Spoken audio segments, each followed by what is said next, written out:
ముగ్గురు సుకుమార రాణులు.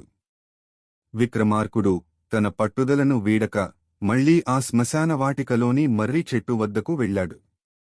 చెట్టుపై వేలాడుతున్న శవాన్ని దించి తన భుజంపై వేసుకుని మౌనంగా నడవసాగాడు. అప్పుడు ఆ శవంలోని బేతాళుడు విక్రమార్కుని సాహసాన్ని మెచ్చుకుంటూ ఆ నిశ్శబ్దాన్ని ఛేదించడానికి ఈ ముగ్గురు సుకుమార రాణుల కథను ప్రారంభించాడు. పూర్వం ధర్మపురి అనే రాజ్యాన్ని ధర్మశీలుడు అనే రాజు పరిపాలించేవాడు. ఆయనకు ముగ్గురు భార్యలు ఉండేవారు.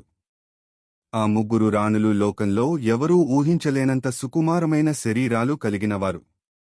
మొదటి రాణి ఒకనాడు అంతఃపుర ఉద్యానవనంలో విహరిస్తోంది. అప్పుడే వికసించిన ఒక తామర పువ్వు నుండి ఒక చిన్న మెత్తని రేకు గాలికి కొట్టుకువచ్చి ఆమె భుజంపై పడింది. ఆశ్చర్యకరంగా అతి మెత్తని ఆ పూలరేకు తగిలిన వెంటనే ఆమె చర్మం తెగిపోయి రక్తం చిందింది. ఒక కత్తితో కోసినంత గాయం ఆ పూలరేకు వల్ల జరగడం చూసి అందరూ ఆశ్చర్యపోయారు. రెండవ రాణి ఒక వెన్నెల రాత్రి తన మేడ మీద విశ్రమిస్తోంది. ఆకాశం నుండి కురుస్తున్న చల్లని వెన్నెల కిరణాలు ఆమె శరీరంపై పడ్డాయి. సాధారణంగా వెన్నెల హాయిని ఇస్తుంది, కాని ఆ రాణి శరీరం మాత్రం ఆ వెన్నెల కిరణాల వేడికి ఒళ్లంతా ఎర్రటి పొక్కులు వచ్చి తీవ్రమైన వేడితో బాధపడటం మొదలుపెట్టింది. ఇక మూడవ రాణి తన గదిలో మెత్తని హంసతూలికా తల్పంపై పడుకుని ఉంది. ఆ సమయంలో రాజప్రసాదానికి చాలా దూరంలో ఉన్న ఒక పేదవాడి ఇంట్లో ధాన్యం దంచుతున్న రోకలి శబ్దం వినిపించింది.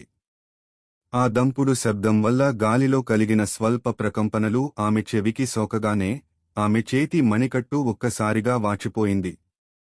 ఆ శబ్దపు అదిరిపాటుకే ఆమె కీళ్లు కదిలిపోయి భరించలేని నొప్పి కలిగింది.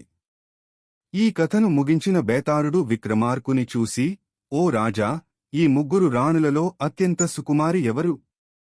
సమాధానం తెలిసి కూడా చెప్పకపోతే నీ తల 1000 ముక్కలవుతుంది అని హెచ్చరించాడు. అప్పుడు విక్రమార్కుడు ఏమాత్రం తడబడకుండా ఇలా వివరించాడు. బేతాళా, వీరిలో మూడవ రాణియే అందరికంటే ఎక్కువ సున్నితమైనది. ఎందుకంటే మొదటి రాణికి తామరపువ్వు అనే ఒక వస్తువు నేరుగా తగిలింది. రెండవ రాణికి వెన్నెల అనే కాంతి కిరణాలు శరీరాన్ని తాకాయి. కాని మూడవ రాణికి ఎటువంటి భౌతికమైన తాకిడి లేదు. కేవలం శబ్దం ద్వారా వచ్చిన గాలి తరంగాలే ఆమెకు గాయాన్ని కలిగించాయి. కంటికి కనిపించని, చేతికి చిక్కని శబ్దాన్ని కూడా భరించలేని శరీరం కలిగిన ఆ మూడవ రాణియే నిజమైన సుకుమారి అని చెప్పాడు. రాజు సరైన సమాధానం నోరు విప్పి చెప్పడంతో బేతాళుడు నవ్వుతూ శవంతో సహా ఎగిరిపోయి చెట్టుపైకి చేరుకుని తలకిందులుగా వేలాడాడు.